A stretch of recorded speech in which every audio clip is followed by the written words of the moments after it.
जनता जनार्दन खातिर एगो शुभ समाचार। सावन के पहला सोमवार के प्रेम द्वीप के राजकुमार जगन्नाथ प्रताप सिंह और हमनी के मत्स्य देश के राजकुमारी चंद्रलेखा के बीच विवाह संपन्न होने वाला बा। अतः प्रजा से अनुरोध बा कि वो विवाह मंडप में उपस्थित होखें। जगन्नाथ प्रताप की विवाह कदापि न होवे दीही ई जगन मोहिनी।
मुनिवर, रउआ आज हमनी के दुर्घटना से रक्षा के लिए अतना महान शक्ति वाला रउआ के हैं?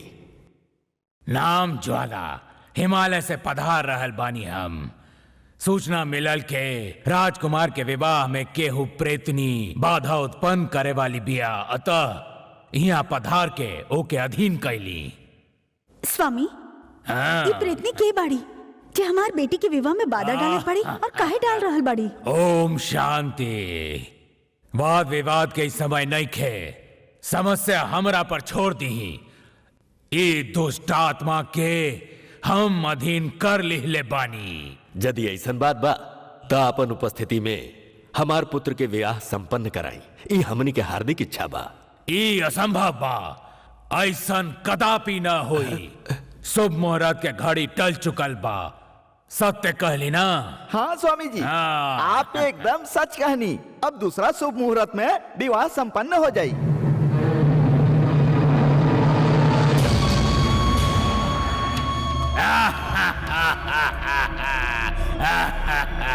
हमार बुनल जाल में राज परिवार के सदस्य पूर्णतः फंस गईले। हमार इच्छा पूर्ण भई। काहे ये रूप धारण कैली, काहे ये आत्मा के कमंडल में बंद कैली, काहे खातिर राजकुमार के विवाह के टाल ली हम।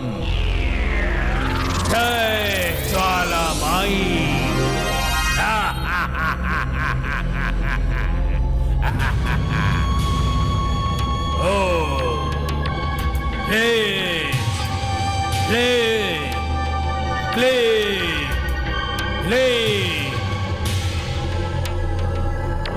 जय ज्वाला माई। वशी वशी स्वाहा। जय ज्वाला माई।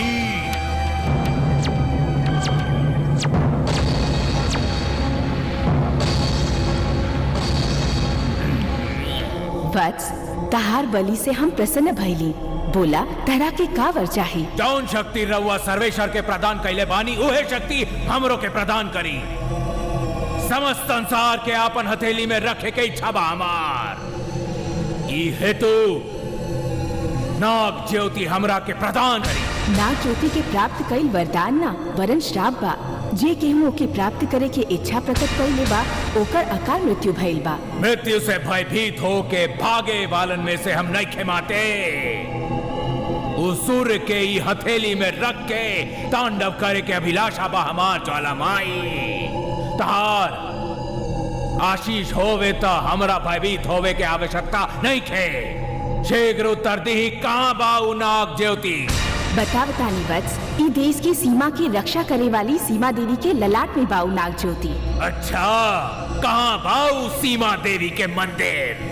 शंखद्वीप में बा।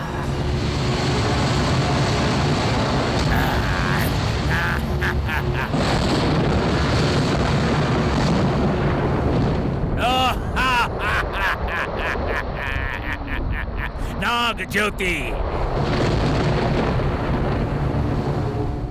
ये अनमोल ज्योति के हम प्राप्त कैली तो हम बनब विधाता।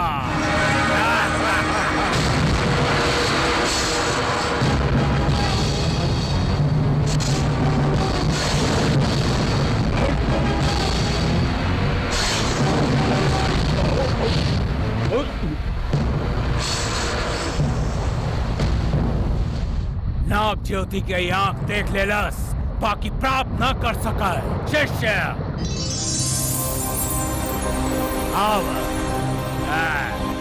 नाग ज्योति के कैसे प्राप्त करी? गुरुदेव, ओकर रहस्य तांबा के एगो यंत्र बा तथा वो यंत्र समुद्र के भीतर एगो दैविक शक्ति के अधीन बा। पाताल लोक की सब दैवी शक्ति ओकर रक्षा करती है गुरुदेव।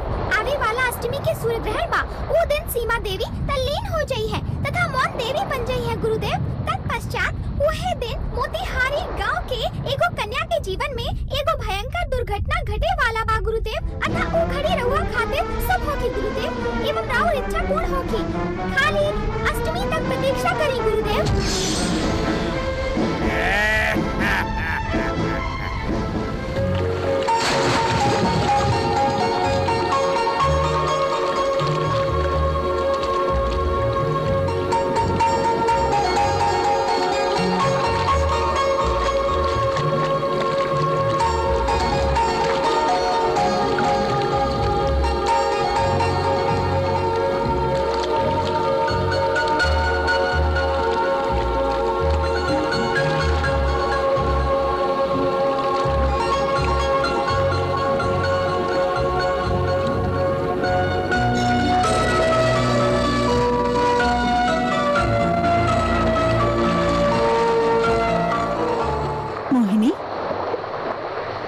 का मोती मिल गई बेटी? खाली मोती ना माई, अनमोल मोती लाइल बानी। ई देखी। इ त राजमोती बा। ई साधारणता क्योंकि दिखाई ना देला। तू साचो सौभाग्यवती बाड़ू जे तहरा हाथ लग गए। ऐसन विशेषता बा। और न त का ई अंगूठी के कुंवारी के मिल जावी तो महारानी बन जाएगी। एहमे कोनो आश्चर्य की बात नहीं है मोहिनी। कोनो राजकुमार तहरा से अवश्य विवाह करी। क्षमा करिए महाराज, युद्ध प्रशिक्षण के समय राजकुमार कहीं लापता हो गए। मंत्रीवर, तुरंत चारों दिशा में अपन सिपाही के भेज दा।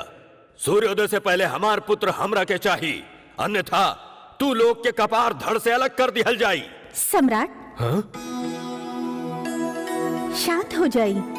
ऐसे आक्रोशित काहे हो रहल बानी? हमार इकलौता बेटा कहूँ लौकत नहीं खे। लौकत नहीं खे ई साज बा। बाकी वो ढूंढे खातिर सेना की जरूरत नहीं खे। पंडित गण, बाराती गण, शहनाई वादक और पुरोहित इस सब के लेके मत्स्यदीप जाई। हमनी के पुत्र अवश्य होई जे गईल होई। मत्स्यदीप गईल होई? ओहे पर तो हमार सखी की पुत्री सुंदर चंद्रलेखा रहेली।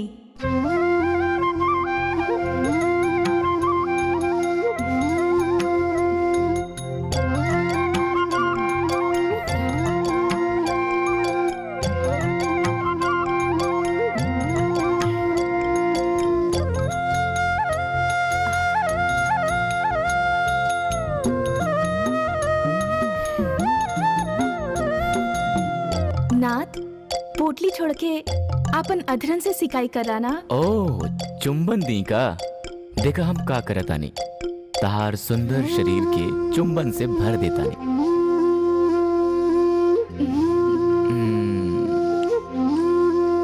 रुक काहे गई? दाना और एगो दाना। राजकुमारी जी, सिकाई तो हम करत आनी ना। तू और का घंटा भर से सिकाई हम ही करत आनी। छी, नाच सबे ऐसे ने होले, स्वप्न में ही आवेले। सपना में ई का कह रहल बाड़ू चंद्रलेखा? ऊ एजा आ रहल बाड़न, ऐसा लिखित सूचना हमके मिलल बा। ऊ वहाँ से प्रस्थान तो कर चुकल बाड़न, लेकिन राजमहल में नहीं खन आइल। हाँ, बहुत अच्छा। हमार द्वीप पर आवे से पहले ही ऊ हमार शांति भंग कर देलन। हो सकेला आवत समय कहूँ यदि उनका के कुछ हो गइल तो उहे क्षण हम अपन प्राण त्याग देब। ना ना, ऐसा अशुभ शब्द मुंह से मत निकाला। जगन्नाथ प्रताप एगो वीरे ना, बुद्धिशाली भी बाड़न। विपदा कैसनो काहे ना होके, जगन्नाथ प्रताप निपट ली है।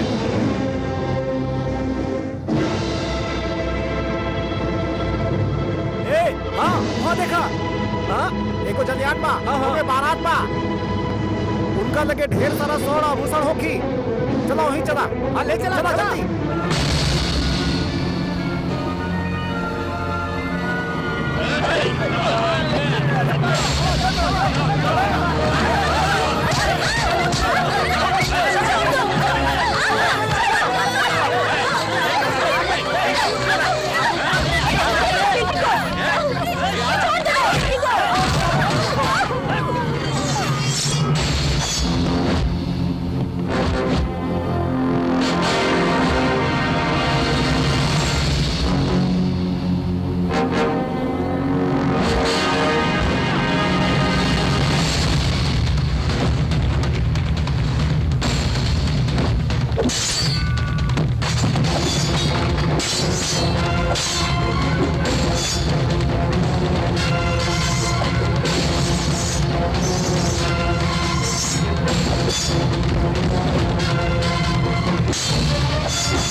राजकुमार जगन्नाथ प्रताप के, राजकुमार जगन्नाथ प्रताप के, राजकुमार जगन्नाथ प्रताप के, राजकुमार जगन्नाथ प्रताप के।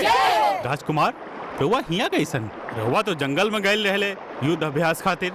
जंगल में रह के भी राज्य के दशा के ज्ञान रखीला मंत्रीवर। लुटेरन के पकड़े खातिर नाविक बने पड़ल। आहा, ये घटना के जब राजा के पता चली तो प्रसन्न हुई है। जब ले इनकर सरदार के हम ना पकड़ी उनका की मत बताई। ऐसने हुई महाराज। मंत्रीवरी लुटेरन के शीघ्र छावनी ले जाएं। अरे ई कमाई शहनाई के सीना से लगा रोवत बाड़ो। तोहार भाई जगन मोहन के याद आ गई।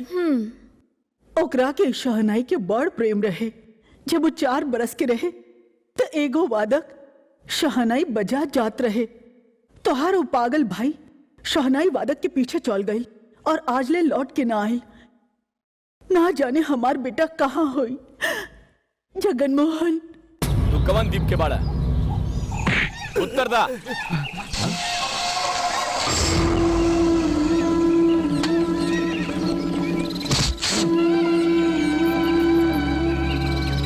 शंख के चिन्ह एकर माने तू लोग शंखद्वीप में रहे वाला लुटेरा बाड़ा। के बात तू लोग के सरदार? अलख रंजन। ओ, समुद्री जहाज के लूटे वाला के नाम अलख रंजन बा। बहुत बढ़िया, बहुत बढ़िया। बताओ वो अबही कहाँ बा? शराफत से बताइबा या फिर तोहार सर के सर अलग कर दही? बता नहीं।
मोहिनी ई मोतियन के मंडी के श्री गणेश करे शंखद्वीप के महाराज अवताड़न और उनकरा साथे राजकुमार भी अवताड़न।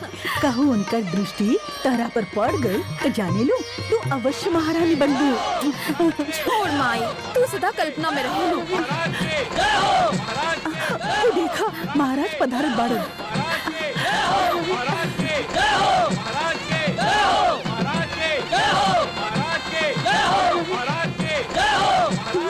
राजकुमार ना आइले?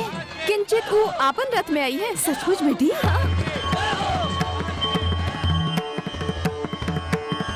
महाराज आपन कर कमलन द्वारा मोतियन के व्यापार के श्री गणेश करी।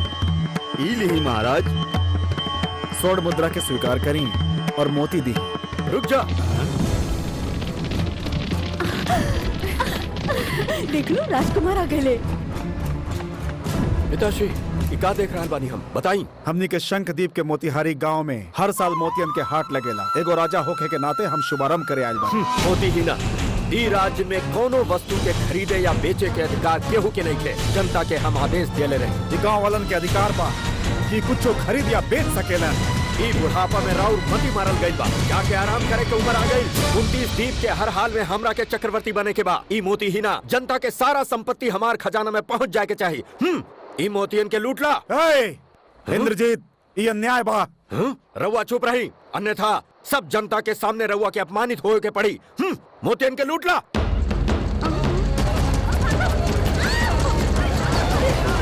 सिपाही लोग इस सब के बंदी बनाला। ना महाराज, अगर रउआ मौन रहत तो खाली मोतिये लुटल जाए।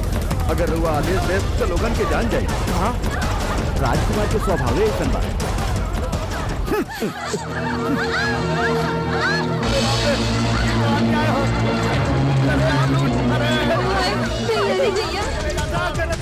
समय मोतियन के अपन अधिकार में लेला। सुना, अगर कोनो विदेशी हमार राह में आवे तो गाजर मूली की तरह काट डाला। ये तो घोर अन्याय बा। राजकुमार स्वयं मोतियन के लूटत बाड़े। अरे माँ जी, रउआ कुछ पता नहीं खेगा। अरे वो समुद्री लुटेरा अलख रंजन है ना, अरे वो क्यों नहीं खे, अपन राजकुमार है बाबू। मोहिनी, वो लुटेरा के साय से भी दूर रही हो। तू हमारे पीछे छुप जा, छुप जा। माई, तू कहत रहू हमार पति राजा होई ना, यदि हमार पति एकरा लेखा लुटेरा निकलल ता? ना बेटी, हमने की चारों ओर 23 द्वीप बा। सब के सब राजकुमार एकरा लेखा लुटेरा ना हो सकेले। डेरा मत बेटी। ये इच्छा व्रत के हम समुंदर में फेंकब। यदि इस समुंदर से बाहर आ गई तो एगो सुंदर राजकुमार हमरा के पति के रूप में मिली।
शंखद्वीप में जहाँ हम आवत रही हुई जे हम पहुँच गए बानी। एजे रह के हम अलख रंजन के ढूंढ निकाला। अच्छा देवी, तू ही बतावा कि तू की बाड़ू? मोहिनी, मोतियन के व्यापार करे नहीं हम। ओह, तू स्वयं मोती बाड़ू। अद्भुत। तू प्रेम द्वीप के बाड़ा ना? कैसे पता चला? तारा द्वीप के लोग ता कायर होखेले। अच्छा, तू अपन परिचय ना देला? हम एगो सैनिक बानी। जब हम नाव से लुटेरन के पकड़े जात रही तब नाव पलट गई। भगवान के दया बा की नाव पलट गई। दया? काहे? ऐसे मोहिनी की यदि नाव न पलटत तो हमनी दोनों के मिलन न हो। इतना समय के बाद बा, राउर सोचल ठीक नहीं खे। ऐसन काहे बोला ताड़ो? ई द्वीप पर अलख रंजन के शासन बा। परदेसियन के देखते ही उमार देला। तू तुरंत यहाँ से चल जा। हम आपन नाव दे के तहार सहायता करब। यदि हम चाहें तब वो हम यहाँ से ना जा सकेला। काहे कि 2 दिन समुंदर में तैरे के कारण हम बहुत थक गए बानी। अब हम आराम कर चाहतनी मोहिनी। यदि ऐसन बात हा तई प्रेतयान में आराम करके अपन थकान मिटाला। हम जलयान के बारे में सुनने बानी, बाकी प्रेतयान का बा? प्रेतयान में प्रेतन के वास बा। यहाँ केहू ना आवेला। तू ता निडर सैनिक बाड़ा, जाके आराम करा। अच्छा योजना बा मोहिनी, यदि हम यहाँ रहब तो केहू के पता न चले। इता कायर ना वीर बा। सावधान रहिया।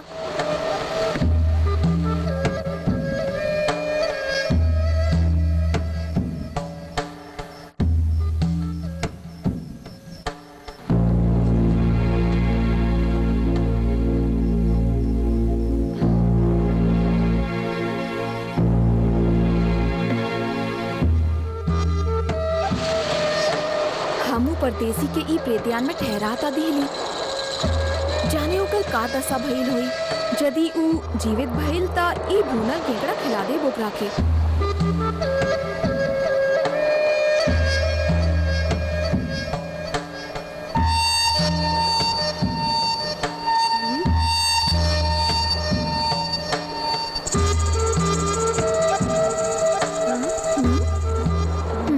ई का दिखाइए नहीं खे देत, कहूँ ई प्रीतन के निवाला तना बन गई।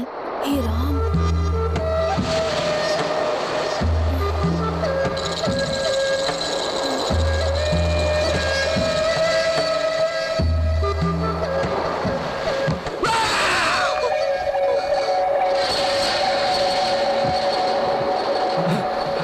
मोहिनी, मोहिनी, ई का हो गई? डेरा के कहूँ मर त ना गईली? का भइल? प्रीतनी वार कर दिलस, प्रेम की प्रीतनी। झूम जगन झूम, ले तानी चुम्मा।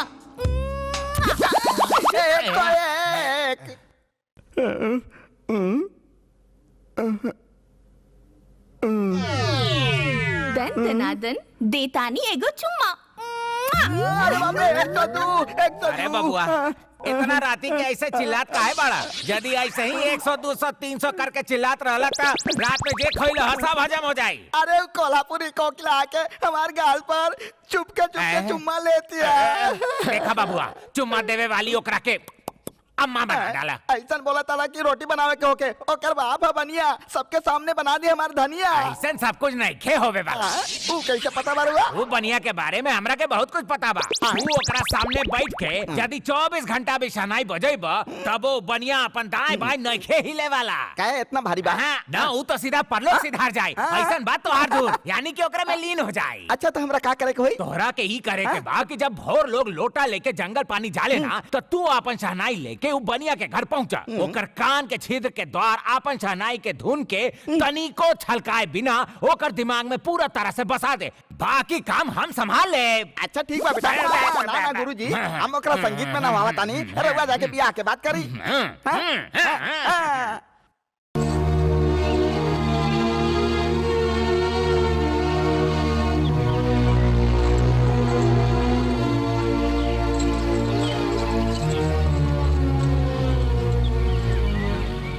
चंद्रलेखा, ताहर पाँव में यदि कांटा भी चुभेला तो हमार सखी चिंतित हो जाली। यदि उनका के पता चली कि तू परिक्रमा करत बाड़े तो उनका के आघात पहुंची। देखी, हमार तन मन सर्वस्व उनकरे बा।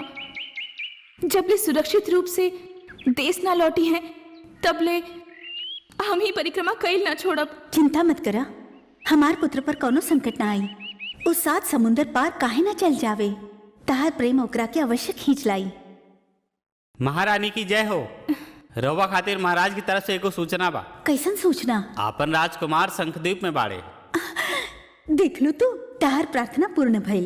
ताहर जगन्नाथ आ रहल बा। अब शीघ्र ही विवाह की तैयारी करतानी। ईश्वर हमार सुन ले ले। मोहिनी, तू तो खाली हाथ यहाँ आयल रहलू, परंतु यहाँ तो स्वादिष्ट व्यंजन बा। ई कैसन माया बा? माया भी ना, मंत्र भी ना, टोकरी में छिपा के लाई बानी। हमार हाथ के खाना थरथरा दूल्हा भी खाई तो युवक बन जाई। और आगे? केकड़ा के रसा, जैसे ही ये केकड़ा के रसा पेट में जाई तैसे ही पेट में जाई तैसे ही तहार भुजा में शक्ति आ जाई। ओह अच्छा अच्छा, विवाह भोज पूर्व प्रेम भोज परोसा ताड़ू। बस बस, चल के पहले खाला। कहा कहीं खाए के तो बड़े इच्छा बा, परंतु आवत समय हथेली में शंख छुप गईल, हम स्वयं ना खा सकीला। हाँ, तू हमरा हाथी खाई चाहेला यही ना, संग के बीच में काहे लात बाड़ा? समझदार बाड़ू। रुका ना, ये उतावलापन काहे? खिलावत आनी ना, तारे खातिर तलाई पानी।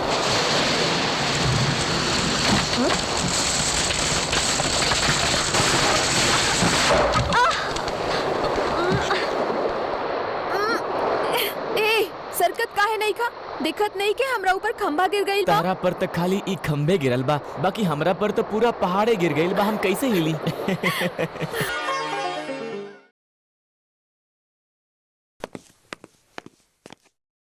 समझ गईली। स्वर्णमाला भेंट करके हमरा प्राप्त कैल चाहेलू, ई कदापि ना होई लेखा।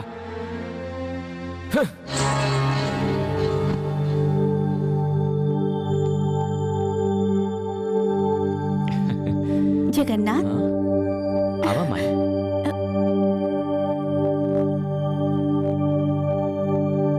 ई का पुत्र स्वर्णमाला भूमि पर पड़ल बा और साधारण माला तहार गला के शोभा बढ़ा रहल बा। तारा के ज्ञात बा ई स्वर्ण के आभूषण बा अथवा तारा के आंख से दिखाई नहीं खेदेत। यदि केहू के मन विचलित होके तो स्वर्णमाला का भगवानो ना रुचले माई। पुत्र माई इन्हें आई वीराजी। ई शंखमाला से जुड़ल एगो गाथा बा। शंखमाला से जुड़ल एगो गाथा बा? माई, हम अलखरंजन के पकड़े शंखद्वीप कैल रही ना। ओकरा के तो तू पकड़ ले लो, अब आगे बतावा। वहां पर रउआ समान सुंदर, रउआ समान सुशील, रउवे समान गुणवती एगो कन्या से भेंट भइल। हमरा के ऐसन लागल कि ऊ कन्या हमनी परिवार के कुलवधु बने के योग्य बाड़ी। तुरंते हम ओकरा से मंगनी कर लीली। के बाड़ी ऊ? मोहिनी, मोतिहारी गांव के लड़की बाड़ी। वाह पुत्र, सुन के मन गदगद हो रहल बा। तहार ताजश्री प्रशांत साम्राज्य के अपना अधीन करके उनके राजकुमारी के अपनौली, ऊ साधारण बात रहे। तहार पिताश्री चाणक्य सम्राट की बेटी यानी के हमरा से गांधर्व विवाह कैले, उहो साधारण बात रहे। बाकी हमार पुत्र जगन्नाथ प्रताप सिंह मत्स्य द्वीप के भावी सम्राट एगो मछुआरन कुल के कन्या से विवाह करे के निर्णय ले बा। ई साधारण बात नहीं थे तो और का बात बा? माई, चुप कर। हमने के वंश में यदि केहू आत्महत्या करेला तो स्वर्ण कटार से कटेला। मृत्यु में भी गौरव देखेला हमने के ई वंश। बाकी तहार निर्णय से हमने के सम्मान के आघात पहुंची। ना माई, बना मत। तो स्वर्ण आभूषण नहीं खे ठुकरौले, तो ठुकरैले बाड़ा अपन माई के स्वप्न। यदि हम कहीं कि एगो मछुआरन कुल के कन्या की वधु ना बनाई तो राउर आज्ञा हम ना मानब माई। यदि तहार पिताश्री आज्ञा दिले कि तरह के चंद्रलेखा से विवाह करे की पड़ी तो केवल रउवे ना, हम उनकर भी आदेश के पालन ना करब माई। यदि हम कहीं अपन प्राण त्याग देब तो यदि ऐसन बा तमहु प्राण त्याग देब, बाकी मोहिनी के साथ हम न छोड़ब। शंखद्वीप के कुल देवी सीमा देवी के सौगंध खैले बानी हम, जेके कदापि न तोड़ब। 100% तू सत्य वचन कहले बाड़ा। आज तू प्रमाणित कर देला कि तू एगो क्षत्रिय बाड़ा। विषय युद्ध के होवे चाहे प्रेम के, एगो क्षत्रिय आपन देहला वचन के कबो न तोड़ेला। सम्राट बचपन में एकर मंगनी चंद्रलेखा से हो गई रही, विवाह भी ओकरे साथे हुई। महारानी, अब तहार बिटवा बच्चा ना रहल जे एक गुड्डा गुड़िया से खेली। व्यर्थ में वाद विवाद का है।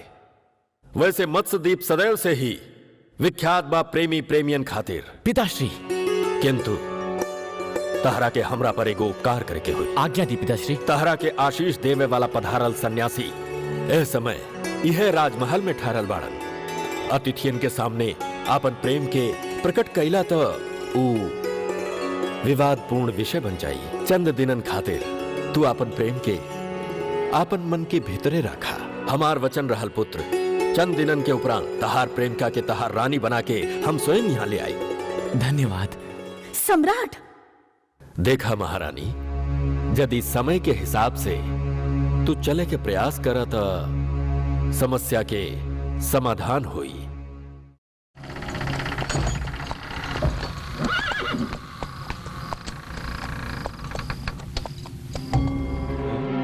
अतना रात गई, इस चोर की तरह क्या रहल बा?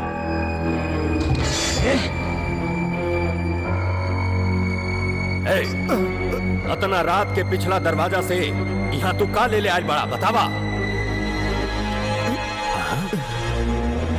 शंखद्वीप के महाराज दुर्जन सिंह राणा जब रउआ खातिर दुर्ग के मुख्य द्वार खुलल बा तब पीछे के द्वार से काहे आईली? दोषी के पिताश्री के मुख्य द्वार से आवे के कोनो योग्यता नहीं खे। दोषी के पिताश्री और रउआ? हाँ, हमार बेटा इंद्रजीत के एगो और नाम बा, उ बा अलख रंजन। का? अलख रंजन? विश्वास नहीं खे होत। हमने 6 पीढ़ी से राउर राज्य में लगान भरत आ रहल बानी। हम ओके अपमान ना समझेला, लेकिन वो समझेला केवल इतने ना, समस्त दीपन के चक्रवर्ती बने की इच्छा बा होकर ऐसे वो हमार धन को लूट के अनेक हथियार खरीद ले लेबा। उसे भी वो संतुष्ट ना भइल तो अंत में लूटपाट करे लागल। ई त विचित्र गाथा बा। बाकी ओके मुक्त ना करब ऐसा मत कहीं महाराज। हम आपके पास बड़ी आशा लेके आयल बानी, ओके मुक्त कर दी महाराज। ना, यह संभव बा। हमार पुत्र आगे से ऐसा ना करी। हम अपन कुल देवी सीमा देवी के वचन देता नहीं। हाँ? सीमा देवी? शंखद्वीप के कुल देवी सीमा देवी के सौगंध खैले बानी हम, जेके कदापि न तोड़ब।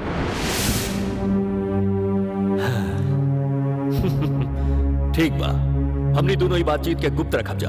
आपन बेटा के मुक्त करावे खातिर तहरा के एगो काम करे के पड़ी। बोली, हम कुछ भी करे खातिर तैयार बानी। शंखद्वीप के मोतीहारी नामक गांव में मोहनी नाम के एगो युवती रहले। वो युवती के तू मरबा।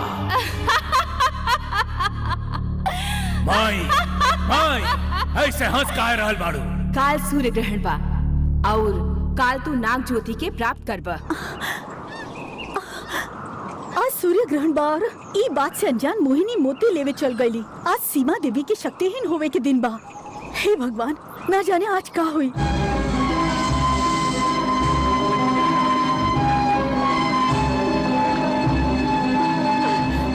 मोहिनी,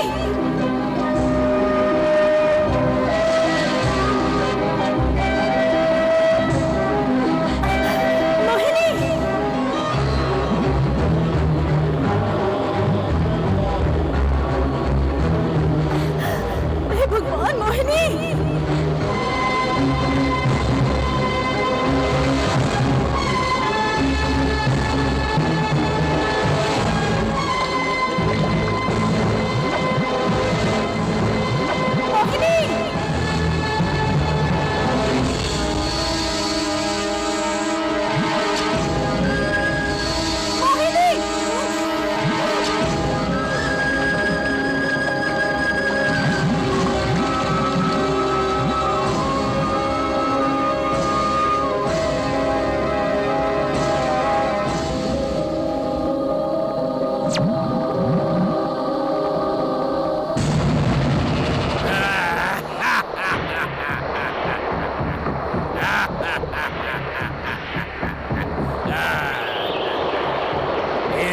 विवाहित राजकुमार के बलि एगो अन्य राजकुमार के हाथन हुई तो सीमा देवी अत्यंत प्रसन्न हुई है तथा वर के रूप में नाग ज्योति प्रदान करी है। ज्वाला माई के पाड़े दोनों राजकुमार।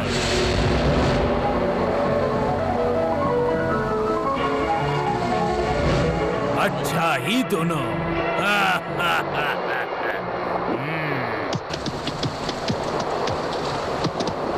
महाराज के जय होके। का सूचना बा? विजय भइल, मोहिनी के जल समाधि बना देली हम। बहुत बढ़िया। शंखद्वीप के वीरन से हमरा के यह उम्मीद रहे, तहरा के सेनापति नियुक्त कैल जाए। जैसन आपके इच्छा महाराज।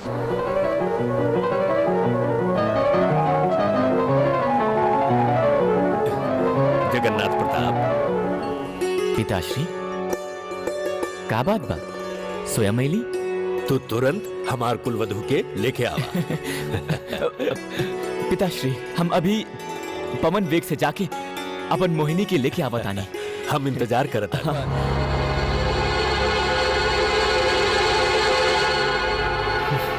डोंगा जी सम्राट, राजकुमार शंखद्वीप के तरफ जा रहा बा। वहाँ भयभीत मत हो कि महाराज, हम लोगन से कह चुकल बानी कि मोहिनी के संबंध कई लोगन से बा। आपन राजकुमार ओकरा के व्यभिचार नहीं समझिए। मोहिनी वो यहाँ रही तब्बे तो देख पाइबा। काहे? मोहिनी की का भई? ओकर ते बस भागे खुल गई, पड़ोसी राजकुमार के साथे भाग गईलू। काहे हमार मोहिनी के चरित्रहीन की उपाधि देत बड़ा? वो हमार प्रेमिका बाड़ी। हम ओकरा से ब्याह करे खातिर ही तो यहाँ आइल बानी। खाली तू ही ना, सौसे गांव ओकरा से ब्याह करल चाहत रहे। बाकी ओकरा के तो एगो राजकुमार की आवश्यकता रहे। जैसा ही ओके राजकुमार मिलल, वैसा ही ओकरा से ब्याह करके जहाज में बैठ के सदा खातिर ओकरा साथे चल गई। ब्याह करके कहाँ गई? लू तो ओकर प्रेमिका बन के ओकरा साथे भाग गईली ना। बहुत भइल, बस करा।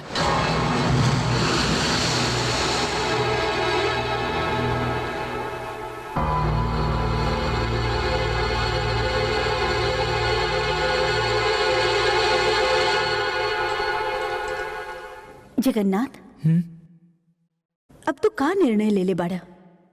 तरह से छल करके जाए वाली वो मोहिनी की याद में आजीवन का तो कुंवारे ही रहबा, या फिर तहार राह जोहत चंद्रलेखा से ब्याह करके सारा जीवन सुखी बितावल चाहबा?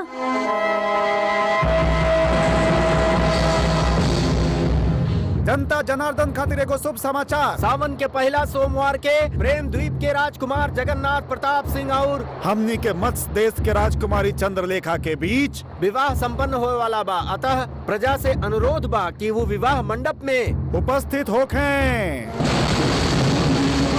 जगन्नाथ प्रताप की विवाह कदापि न होवे दीही की जगन मोहिनी।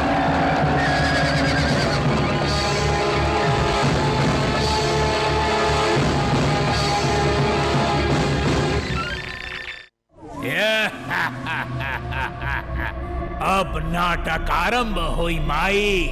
हम शीघ्र नाग ज्योति के अधीन कर ले माई।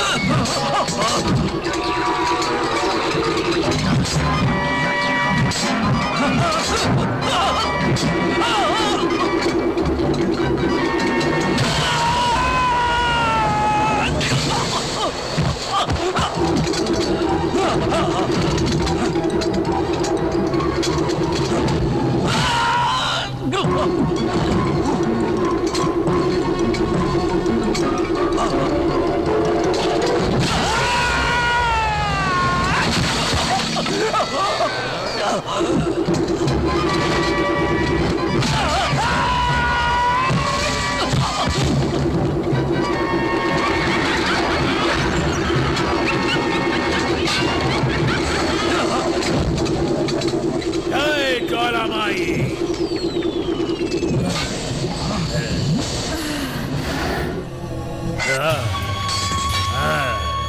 तू केवल आत्मा बानी, हम परमात्मा बानी।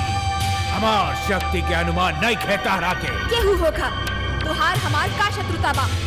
हम अपन कुंवर से मिलल चाहेनी, तू बाधा काहे डालत बाड़ा? अपन लक्ष्य के प्राप्त करे खातिर हमरा के जगन्नाथ प्रताप चाहिए। यदि हमरा के रोके के प्रयास कैलू तो हम तहरा के सदा खातिर मिटा के रख दे। इहे त हमहू कहतानी तहरा से, अपन प्रेम के प्राप्त करे खातिर हर सीमा लांग सकेनी ज्वाला।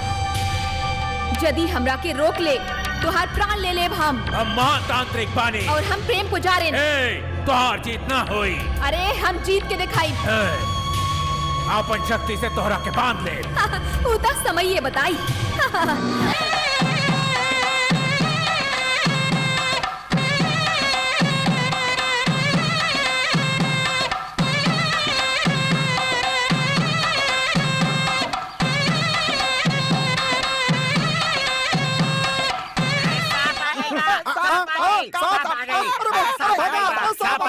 काहे बाबुआ चमगादड़ लेखा पेड़ के टहनी से लटकल बाड़ा? अब ना तका सांप के साथ बैठ के नाश्ता करी। अरे अरे सांप यहाँ नहीं के आए। वो अपन गोदावरी कोकिला बिया ना, ओकर घर के बगल में ओकर भाई के जे घर बा ना, वो घर में सांप घुस गइल बा। अरे लंगूर के संतान अंगूर। अरे पोंगा पंडित एक एक घुसा में दांत अंदर कर दे। सांप हो जाए बा, तू एजा के चिल्लाता रे। तू काहे भयभीत होत बाड़ा? उ सांप से तोहर सर्पयोग होवे वाला बा। अरे तई कौन सा खुशखबरी ले आइल बाड़े? उ नर सांप से, मादा सांप से ना। अरे साफ साफ बताओ क्या नहीं के? देखा बाबुआ, भाई के घर में सांप घुसल कारण ओकर भाई बाहर खड़ा बा। एगो काम कर तू, आपन चाइनाई उठा और ओकर घर जाके सांप के भगावे वाला धुन बजा। जैसे ही सांप घर से बाहर निकली, ओके फटाक से पकड़ के बाहर फेंक दी। फिर का होई बतावा? दूसरा के घर में चल जाओ का होई? उ ना मूर्ख, तोहार बात से प्रसन्न होके ओकर भाई अपन बहन कोकिला के हाथ तोहार हाथ में दे दी। अरे तो लाल कपड़ा वाला काला पंडित, ऐसा बात पहले बतावे के चाहिए ना। ए कहां बा हमार सेनाई? आज हम सांप के निकाल कर अब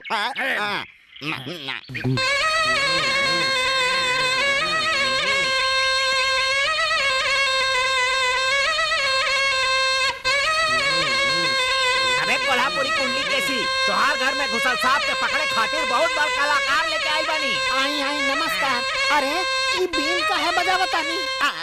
अरे अकेले के दुश्मन ये बिन ना सहनाई है तकाई पुंगी बा ये तो पुंगी बोले लागल। अगर उस सांप की कुंडली केस के पहल ही डस ले हो तो अंदर बैठल तो हर प्रेमी का कोकिला से विवाह कर सकत रहे। ओ सपेरा जल्दी जाके सांप के पकड़ा ना। अरे पंडित जी तो सपेरा कहा था। अच्छा ही बता। अरे कौन जमाना आ गया सांप के सामने सहनाई।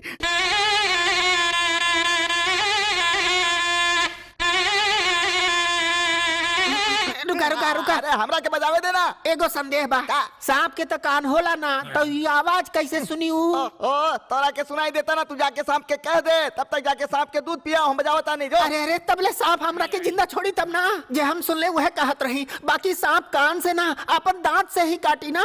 अरे वह आई बानी तो सांप के भगाई ना यहाँ से। अरे भगाई पहले सांप के तो ढूंढ। ए पोंगा पंडित जा।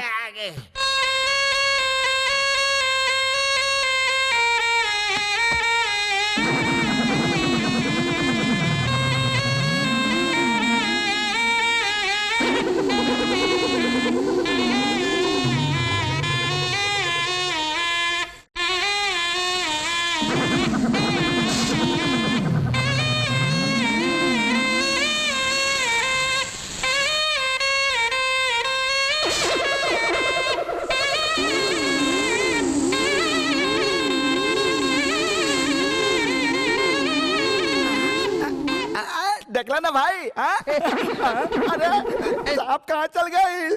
अरे सांप पुंगी में सांप, पुंगी में सांप, पुंगी में सांप। घर के भीतरी तो एक सांप रहे, बाकी ते पुंगी बजा बजा के बाहर के सांप के भी यहाँ बुला ले। अरे हमार माई। अरे और पुंगी मत बजाओ नहीं तो बाहरी गांव के सांप भी यहाँ आ जाइए। बाहर गांव के सांप के बुलाएंगा। काहे झूठ बोल रहलू हम मोहिनी? हमार हृदय के आघात पहुंचा के केहू और राजकुमार के संगे भाग गेल रहलू ना। अब जब तहरा के ई पता चलल कि हम ओकरा से बड़ राजकुमार हई तो ओकरा से छल करके हमरा लगे आ गेलू तू। हाँ लाख कटु कहा तुम्हारी तीर जैसन शब्द हमार मन के ना भेज सकी हैं। जब मन होई तबे भावना होई ना। ई शरीर ता छलावा बा। स्वयं देख ला तहरा समक्ष जे बा उ मोहिनी ना ओकर आत्मा बा। और आत्मा के उन शक्तियन के प्रयोग करके कुछ क्षण तहरा साथे हम व्यतीत कईल चाहत रही। इहे सच्चाई बा। प्रमाणित कर सकेलू? यदि हम हमार हत्या भइल प्रमाणित कर दिली ता तू हमरा के स्वीकार करबा? अवश्य मोहिनी। ता तू इहे शर्त तुरंत बंदी गृह जा राजा। काहे? वहाँ अलख रंजन ना होई। का कहलू? जौन दिन उ मुक्त भइल उहे दिन हमार हत्या भइल रहे और ओह में तहार पिताश्री के हाथ रहे।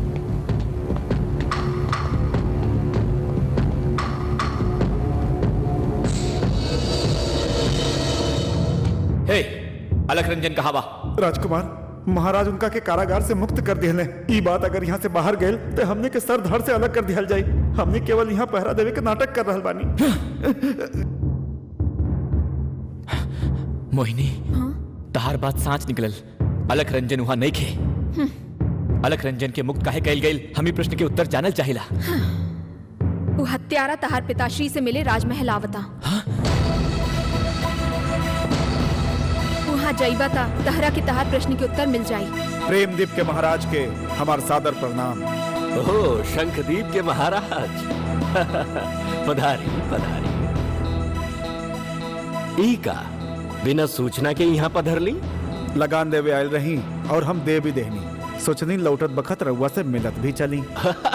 बहुत अच्छा विराजी। महाराज। सुंदर सेन जी महाराज। सेविका से कहा कि इनकरा खातिर फल रस लेके आवे। कौन आज्ञा? राजकुमार के ब्याह टूट गए, एकर हमरा खेद बा।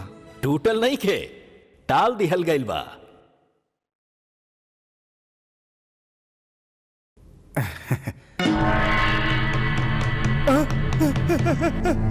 तू यहाँ कैसे? मोहिनी तनिक रुका, कहाँ जाता रू? महाराज ओके रोकी रहुआ। ये मोहिनी यहाँ कैसे आ गई महाराज? कवन मोहिनी? अरे महाराज उहे मछुआरन लड़की मोहिनी जे राउर लड़का से प्रेम करत रही और ओकर हत्या करे के आदेश हमरा के देले रही और हमहू आपके आज्ञा के पालन कैले रही। ई उहे मोहिनी बिया महाराज। उस सभ्य सेविका के तुरंत यहाँ उपस्थित होवे के आदेश दा। सम्राट की जय होखे। बताइए हमें से कौन बिया मोहिनी?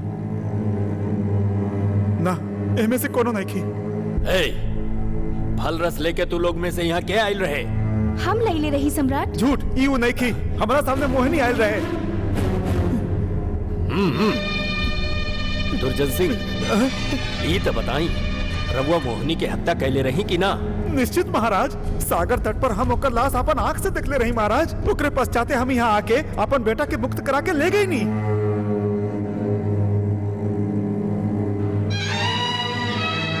मोहिनी, हम अपन कानन से सुनली कि वह तहार हत्यारा बा। वो हत्यारा के बद कैला से ही हमरा के शांति मिली। ना ना राजा, तू कदापि उ दुष्ट की हत्या ना करबा। उहो ई तलवार से ना, ओके हम दंड देब राजा। तू? हाँ, शंखद्वीप महाराज के अंत होई आज।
गुरुदेव, रघुआ में अद्भुत शक्ति बा। जय ज्वाला माई, नाग पूजा सफल हो गई बा।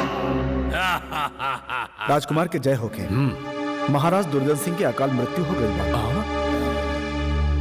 कैसे भाई? हमने उनके साथ रहनी बाकी हमने के भी ज्ञात ना भाई। हमने तो बस ये देखने की एगो पेड़ उनका के उठा कर ले जाते रहे। ना ना, ये हमरा के विश्वास नहीं क्या होगा। आप विश्वास करें या ना करें, बाकी यह सत्य बा महाराज।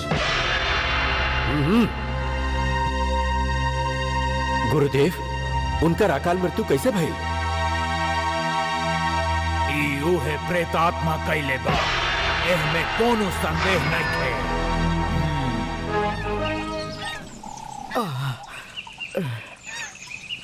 हमके बहुत तेज भूख लगल बा। ए वीरान जगह में खाए के कुछ मिली का देखा तनी। यहाँ तो दूर दूर तक केहू दिखाते नहीं खे। सिर में जुए देखबू का तनी थपकी तदा। अरे प्रेत प्रेत प्रेत। ए लुच्चे, केकरा के प्रेत बोल ले तू? भूख के वजह से दिखात ना रहा। सुना बेटी, बड़ा तेज भूख लगल बा।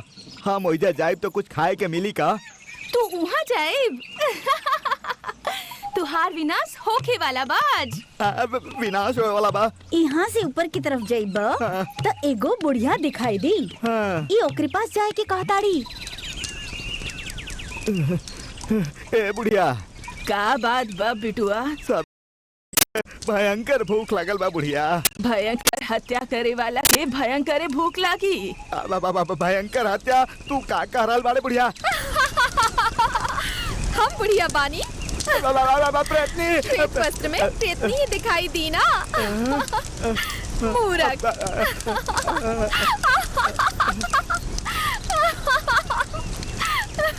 अरे का? अरे बाप रे, भागा! अरे हमरा पीछे भूत भी पड़ गया। अरे भागा! हे भगवान, क्यों जान बचावा? अरे मर गई।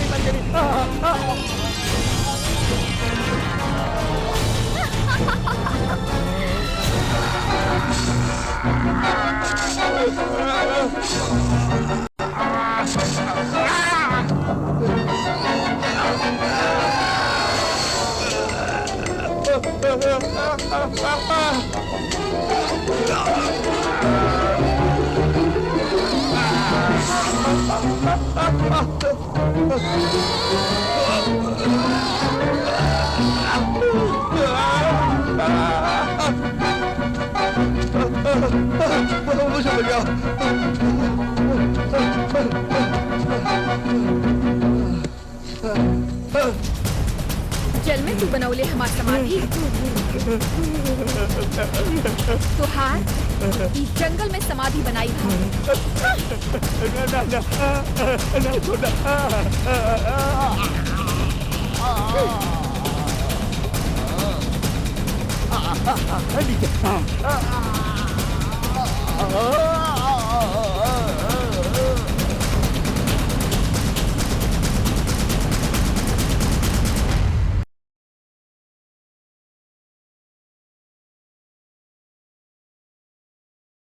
ए घोचू लोग तू लोग अपन थाली लेके हमरा पीछे आवा जा। काहे भिक्षा लेवे खातिर? हमनी वधु देखे जाता नहीं जा। बबुआ तहार मस्तिष्क पर कुछो गिर गइल रहे का जे फटाक से वधु देखे के बात करता? अरे हम अपन बियाह करब रे पोंगा पंडित। हम कोल्हापुरी कोकिला के बुलाने की पावत। ऐसे आज सवेरे उठते उठते हम एगो निर्णय ले लेनी। कैसा निर्णय? दादा के हाथ मांग ले बाबू का। ई क्या कथा जैसन ठीक है तारे आप शगुन? सीधा सीधा जवाब दे। ऊ नहीं खे बबुआ, हमनी कौन सा उधार मांगे जा रहल बानी जे मांगली चुपके से ले ली। वधु के हाथ मांगे जा रहल बानी। सगा संबंधी रिश्तेदार भाई बहन मामा चाची सबके साथे जाई तबे न सम्मान मिली। उहे ता हमहू आपके साथे बानी। अगर हम आपके साथे नहीं जाते और के जाई? यदि हमनी चारों जाके लड़की के हाथ मांगता बनिया के कुकुर काटी। सब कौवा कुकुर लेके हमरा का समझावता रे? ए संसार में तू लोग तो हमारा अपन बाड़ा ना। के हम खात काहे नहीं का स्वर्ग लोग से अप्सरा के जैसन टपक पड़ लू। के हो तू? हमार बहन यानी कि मोहिनी। हमार बहन मोहिनी? अरे हमरा तो समझे में नहीं क्या हुआ थी ना। अवतार कहाँ से आ गई? बोले रहले ना। बोले रहले। बहन तू कहाँ से आ रहल बाड़ू? प्रेत लोग से आ रहल बानी। प्रेत लोग से? केवल हम ही नहीं माइयो है बड़ी। तोहार पूरा परिवार प्रेतन के बाका। बबुआ तनिक धोती उठावा। पाँव तबा पाँव के ऊपर घुटना तबा ना। तू काहे हमके डरवावा तारे? जान निकल जाई। देखा ये हमार सौभाग्य बा कि तोरा जैसन सुंदर बहन हमके मिलल बा। ई तीनों पापी आत्मा के सामने आत्मा जैसन खड़ा हो गेले। ऐसा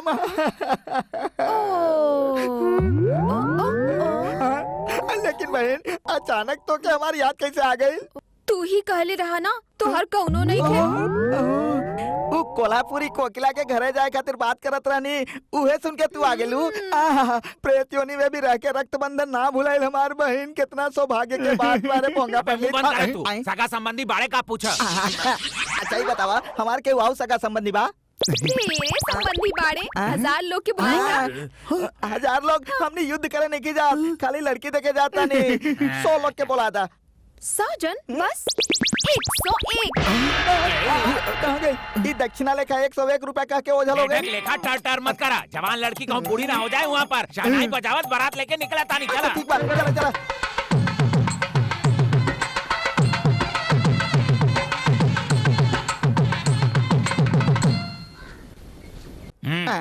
अरे रे इत यह मुद्रा में बैठल बाड़न। इनका सामने पुंगे बजा के कोनो फायदा नहीं है। ज्यादा बजाई तो हमार जान निकल जाई। शहनाई अंदर के तरफ बजावा। अरे सुना कोकिला एगो काम करा। तोहार भाई बहन माई बाप तोहार खानदान के जितना लोग हैं सबके बुला के ले आवा। हम तोरा से विवाह के बात करे आइल बानी।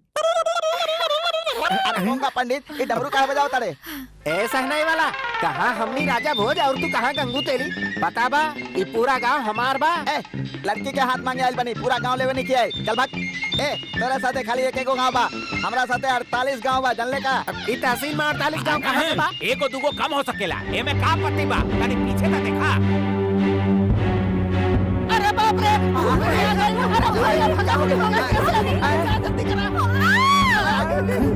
अरे पंडित तू लोग भाग गेला नहीं, बेहोश हो गेला। अब हम का करी?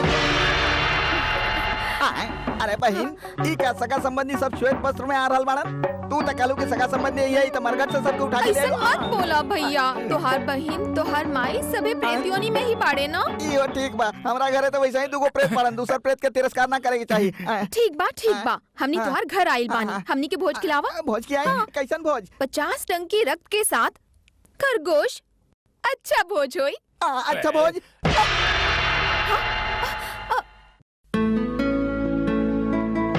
राजा आ गईलू मोहिनी। क्रोध शांत भइल की ना? हमार क्रोध तो शांत हो गई किंतु हम ना राजा। हमार आलिंगन से तारा के पूर्ण संतुष्टि मिले। किंतु हमनी के रास लीला रात्रि के बेला में ही हुई राजा। रात्रि के बेला? हमरा जैसन मोहिनी के खातिर रात्रि के बेला ही अति मोहक बा हमार प्रीतम। इहे मधुर मिलन के समय बा। ओह, तही बात बा।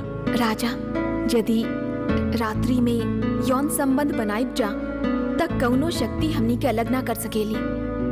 यदि ऐसन बा त ऊ रात्रि की बेला के हम प्रतीक्षा करब। तहरा के स्वर्ग ले जाए खातिर हमहू व्याकुल बानी राजा।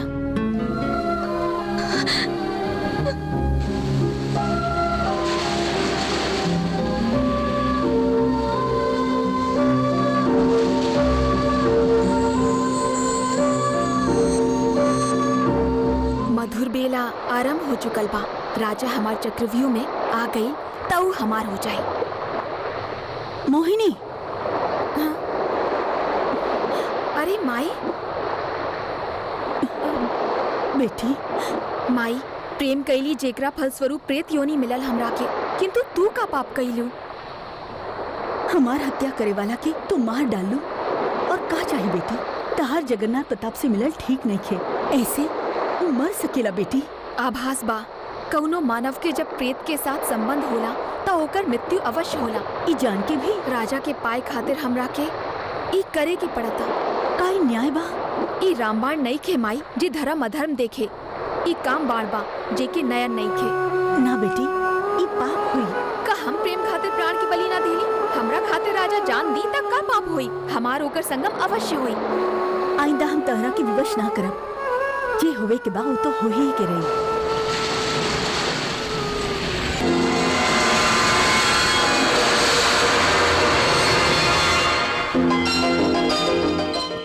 रक्षा करा, रक्षा करा, क्यों हमारा का करा?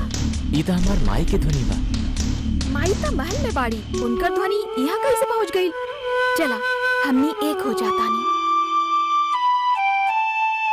बचाओ, बचाओ, ये लोग हमरा के मारे के प्रयत्न करत बाड़े। ई में कोनो संदेह नहीं खे। ई हमार माई के ही ध्वनि बा। उन पर कोनो विपदा हम पड़ल बा। ई तहर भ्रम बा राजा। आवा हमरा के जायदा। बचावा, रक्षा करा, ये लोग हमरा के मारे के प्रयत्न करत बाड़े। रक्षा करा। जगन्नाथ, माई, तू यहाँ कैसे? ई बिहर जंगल में काहे आइलू? उतहरा पीछे काहे पड़ल रहले? आज पूर्णिमा बाना, तहार और चंद्रलेखा के विवाह शीघ्र संपन्न होवे ई खातिर हम मंदिर परिक्रमा करे आल रही। अकेले? हाँ पुत्र, यदि तहार पिता के एकर ज्ञात होता तो 7 सैनिक भेज देतन। हम शांति पूर्वक प्रार्थना ना कर पाती, यही कारण हम अकेले आ गईली पुत्र। परंतु हम महारानी बानी ऐसे अनिभिज्ञ उचोर हमारा आभूषण लूटल चाहत रहे। अच्छा भइल जे उचित समय पर भगवान तोहरा के यहाँ भेज दिला, अन्यथा हमार प्राण पखेरु उड़ गईल होखित। चल छोड़ी, आवा पुत्र, शिव दर्शन करके आवत हई। हम यदि तोहरा के दोष मुक्त होवे के बा त अवश्य शिव जी के दर्शन करे के हुई। ला, भभूत लगा लो।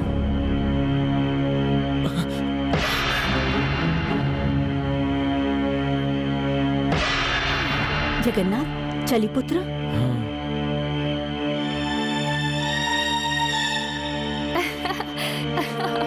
बहुत अच्छा, तू हमरा कहला अनुसार नाटक रचवला। हम प्रसन्न भइली। ई भेंट के स्वीकार करला, किंतु यहाँ जे घटना घटले ओकर आभास केहू के ना होवे। जौन आज्ञा राजकुमारी। शहनाई बजावत रही लेकिन हमरे भी आने के होत, का करी? अरे रे, सर पे कितना जोर रेंगता।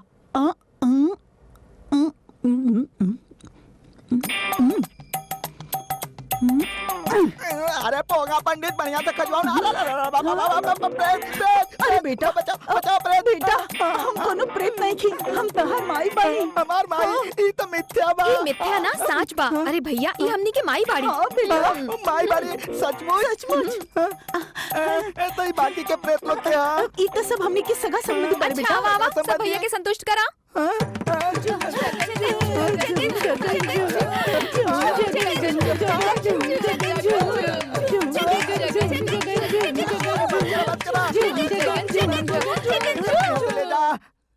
ई त हमनी के साथ चली है। पहले रउआ हमनी के साथ चली। हाँ तोरा साथ हाँ? चली कहाँ? जगनमोहन माते तहार बाबूजी मर के प्रेत बन गए, हमहू मर के प्रेत बन गए, तहार बहनों मर के प्रेत बन गई, तो हमने के बिना यहाँ अकेले का करबो? तो का करी? तहरा के मृत्यु प्रदान करब बेटा। सत्य वचन बेटा, तहरा मृत्यु के पश्चात हमनी सब मिलके प्रेत लोक में झूम बराबर झूम बराबर झूम बराबर करब जा। ए हमरा साथ का करता? चलो ना भैया, चलो ना,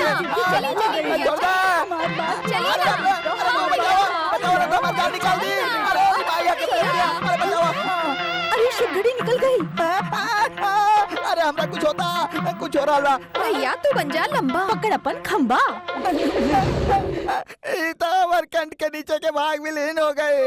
अब कौन चारा नहीं के, अब तो भोलेनाथ के राग बजावे के पड़ी।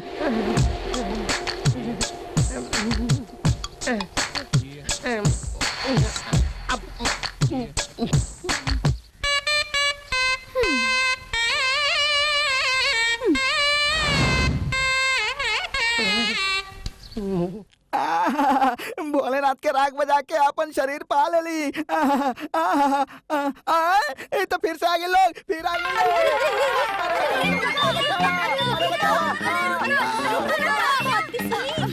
अरे कोकिला कोकिला कोकिला, अरे हमार भाई और बहन हमार प्राण लेवे जा रहल बाड़ी।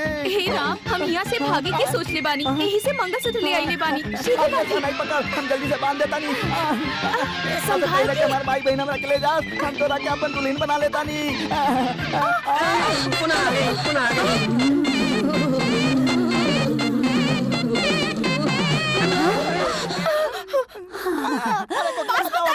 डेरा मत बेटी, अपन बेटा के कहा मार सके। एकर भय दूर करे खातिर हम ही नाटक कैली। चला अच्छा भइल कि तू लोग के ब्याह हो गई। हाँ भैया। काकालू हमार भय दूर करे खातिर, अरे माई तेरी बात पहले ही बता दे तू, खामखा हमरा के भयभीत करके गली गली कुत्ता जैसन भगावत रहलू। अच्छा चलो कोनो बात नहीं के, चलो माई के आशीर्वाद ले ला। अरे पाँव से ना, माई से आशीर्वाद ले एक बार, चलो जल्दी से आशीर्वाद ले ला। हमार भाई आशीर्वाद दूध होना और पूतो फलो। आ गया माई। चंद्रलेखा, जगन के मोहिनी से एक दिन खातिर अलग तक कर दिली, परंतु नाग पंचमी तक ओकरा से ओकर रक्षा कैसे करब जा, यही चिंता हमरा के खाइल जाता। रहुआ चिंता मत करी, अब वो प्रेत आत्मा उनका से संबंध ना बना पाई। वो खातिर हम एगो मार ढूंढ ले ली बानी।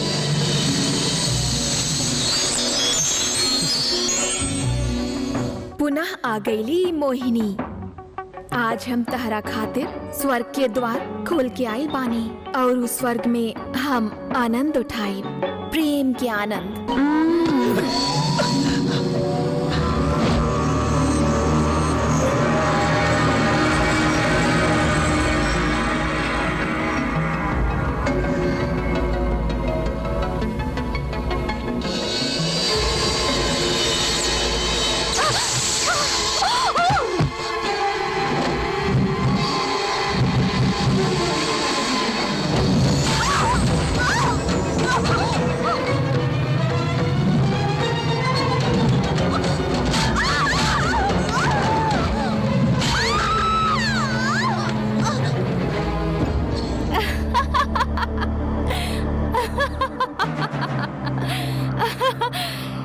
साधारण मानव के तू भयभीत कर सकेलू, किंतु बजरंग बली के ना। मुंह बंद कर। हमार प्रेमी के हमरा से दूर करे वाली तू हमरा से बच के कैसे जैबू देखतानी। तुहार प्रेमी, तू दोनों के बंधन चंद दिनन के बा, किंतु हम उनका के बचपने से प्रेम करत बानी। जाने ली हम उनका संबंध ढेरे लड़कियन से रहल होई, किंतु ऊ केवल हमरे से प्रेम कइले बाड़े। हमार होई संगम और चंद्रलेखा तोहरा के मिली यम। भयभीत करे ताड़ू। अरे ए प्रेतनी, हमार रक्षा काली माई करी है। हमार भक्ति के समक्ष तोहार शक्ति बलहीन बा। ओहो देख ले।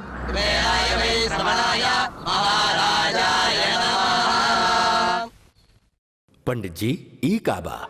महाराज, राजकुमार के विवाह में कोनो विघ्न उत्पन्न ना होके, यही खातिर हम मंदिर से साधना करके दोष मुक्त प्रसाद लेके आइल बानी। एके राजकुमार के दे दी बेटा जगन्नाथ। क्षमा करी राजकुमार, विवाह के उपरांत आप अपन पत्नी चंद्रलेखा के अत्यंत निकट रहे वाला बानी, आपके छाती पर हनुमान जी बाड़न, अतः आपके आलिंगन में विघ्न डाल सकेलन। कोई देवी प्रकोप होई वो बहुत विघ्न डलिहन। महाराज, ऐसे आपके परिवार के विनाश हो सकेला। जगन्नाथ, ओसे दैवी प्रकोप हुई, ओके मिटा दो। ई कोनो चित्र नहीं है, हमार शरीर से गुदल बा, एके हम कैसे मिटाई? हमनी के वन में एके मिटाए वाला एगो विशेष बूटी बा, ओकर रस से ई चित्र पूर्ण रूप से मिट जाएगा।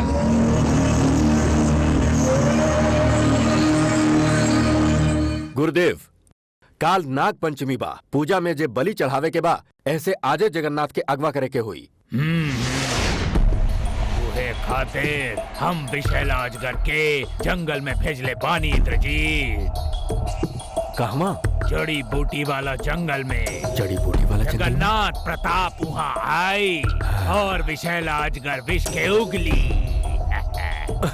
वो विशैलाजगर के काटे से तुरते जगन्नाथ की मृत्यु हो जाई और बलि पूजा व्यर्थ हो जाई। तोहरा समक्ष हम मांत्रिक बानी, किंतु वहाँ राजमहल में हम ईश्वर बानी।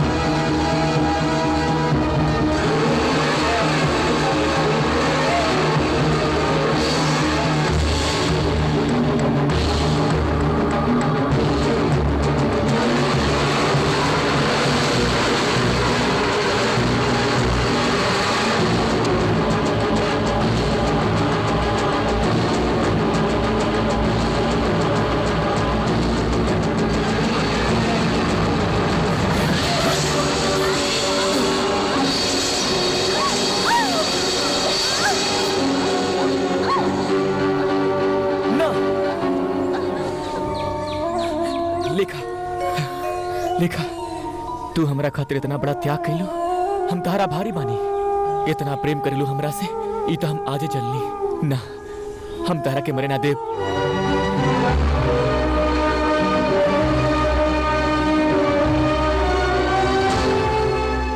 मोहिनी, माई, तार आयु पूर्ण भइल, हट छोड़े खातिर हम कहले रही, बाकी तू अपन हट पर अड़ल रहलू।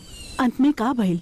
तहार शक्ति और साहस ओकर प्रेम के समक्ष असफल हो गई। ना, हम अपन सब कुछ लुटा के उनका से प्रेम कइले बानी। केवल एक अंतर बा, तू ओकर हत्या करके अपन प्रेम जीवित राखल चाहलू, बाकी ऊ ओकर रक्षा करके अपन सुहाग की बचवली।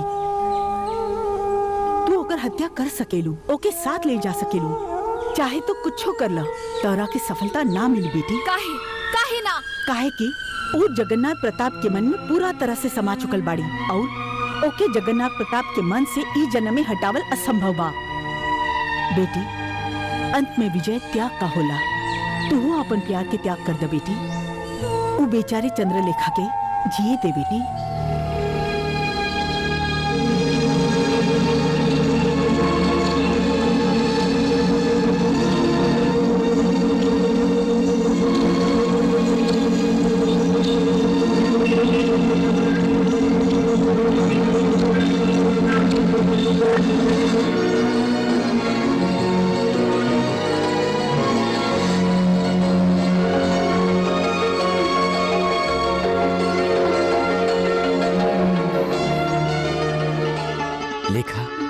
संकट की घड़ी टल गई, हम तारा के जीवित देख के अत्यंत प्रसन्न बानी। आज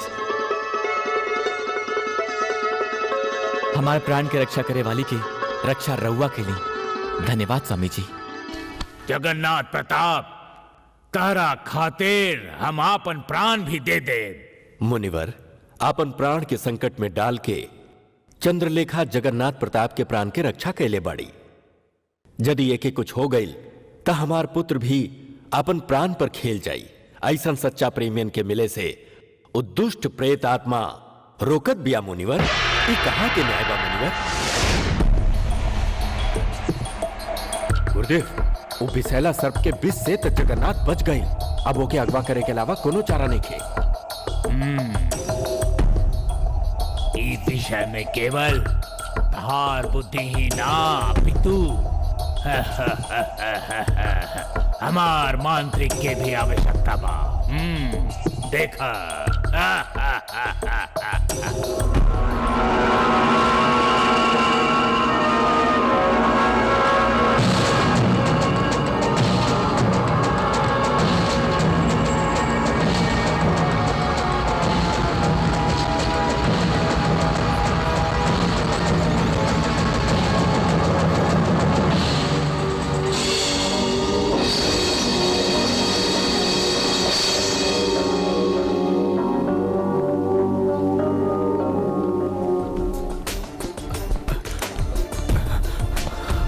गुरुदेव, मूर्छित जगन्नाथ प्रताप अपन सैन्य कक्ष से लापता बा।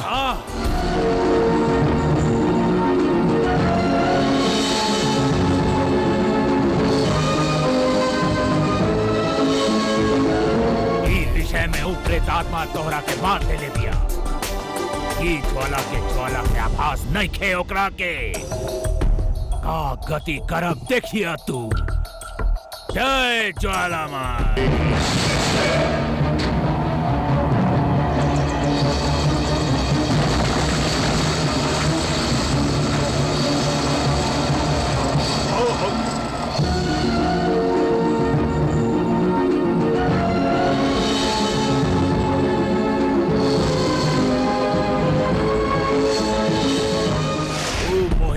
नागिन बन के फुफकार रहल पिया।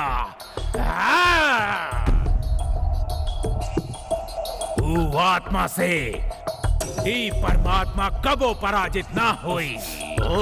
और कोनो उपाय बाका? चंद्रलेखा के छल करके बद्री नदी भेजतानी। ओकरा बाद प्रेत के ललाट पर कील ठोक देब हम। जय ज्वाला माई।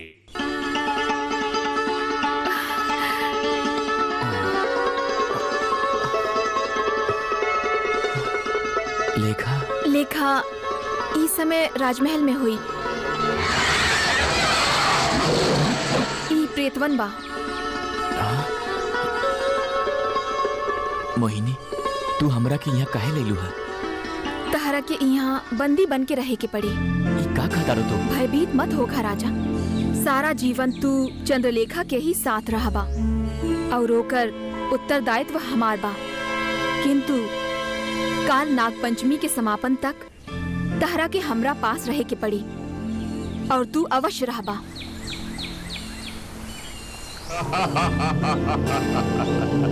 ओम ह्रीं यक्षिणी सर्वमोहिनी वशी वशी। ओम ह्रीं यक्षिणी सर्वमोहिनी वशी वशी स्वाहा। ओम भद्रकाली।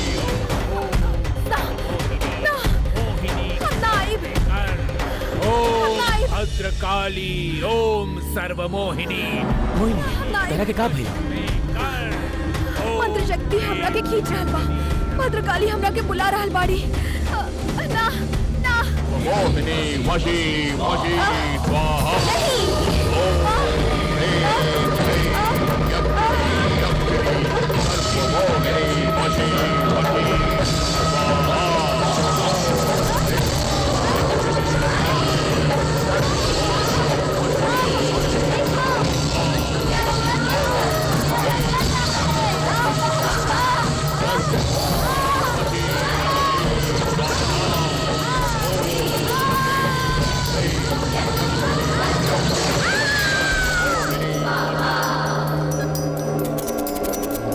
मोहिनी, मोहिनी,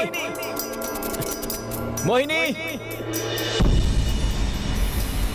मोहिनी, मोहिनी।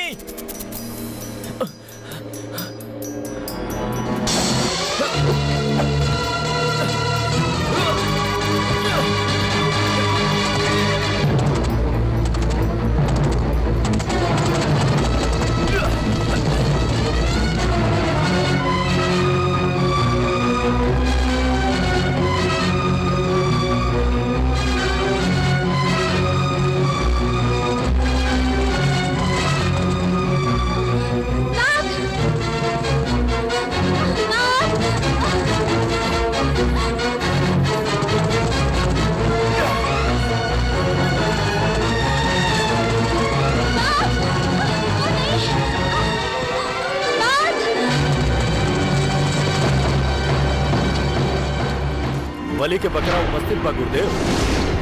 मृत्यु बेला होला पर एकर बलि चढ़ी, तबले एक गुफा में बंद करता। जैसन राउर इच्छा गुरुदेव। इस सन्यासी हमनी से छल कैले बा, एकर सूचना तुरंत महाराज के देवे पड़ी।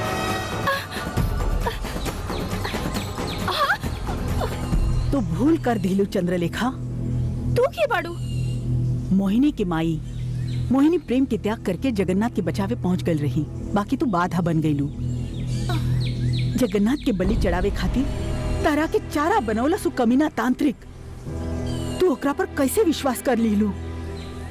हम अब उनका रक्षा कैसे कर सकेनी, उपाय बताएं। तू माता के व्रत रख के पूजा करबू तब मोहिनी के मोक्ष मिली और तोहर मंगेतर के प्राण के रक्षा भी हुई।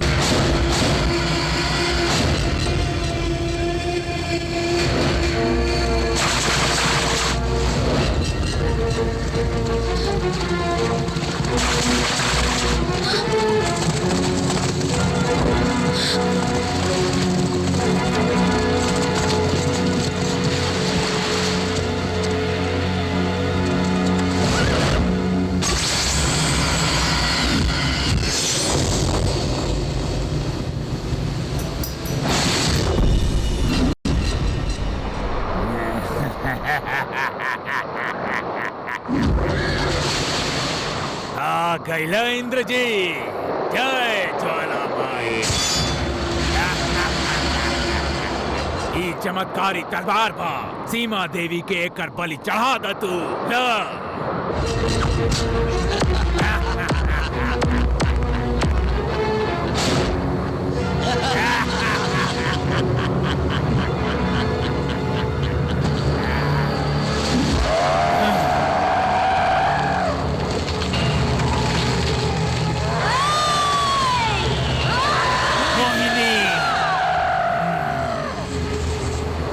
जी, तू एकर बलि चढ़ा, हम एकरा से निबटता नहीं।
वत्स, तू एगो अविवाहित राजकुमार होके आज एगो अविवाहित राजकुमार के बलि चढ़ा के हमरा के प्रसन्न कैले। तू नाग ज्योति के प्राप्त करे के योग्य हो गई बाड़ा। ई नाग ज्योति के तहरा के सौंपत हमरा के प्रसन्नता हुई।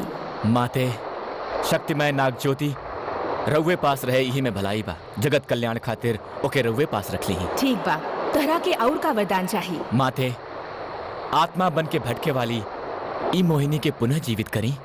ई असंभव बावत्स। मृत आत्मा के शरीर प्रदान कैला सृष्टि के विरुद्ध होई। एगो और विकल्प बा, यदि केहू आपन शरीर मोहिनी के प्रदान करे तो ऊ अपन इच्छा के पूर्ति कर सकेली। मोहिनी, हम तहरा के आपन शरीर देतानी, तू हमरा में समावेश हो जा। ना चंद्रलेखा, यदि तू राजा के साथ संतुष्ट रहबू तो ओकरे में हमार संतुष्टि बा। ना मोहिनी, हम दोनों के इनकरा साथ जीवन व्यतीत करे के अधिकार बा। ई भला कैसे होई? यदि तू हमार शरीर में समावेश हो जाए तो हमार इच्छा के साथ तहार इच्छा भी पूर्ण हो जाए। मोहिनी, लेखा के बात मान ल मोहिनी।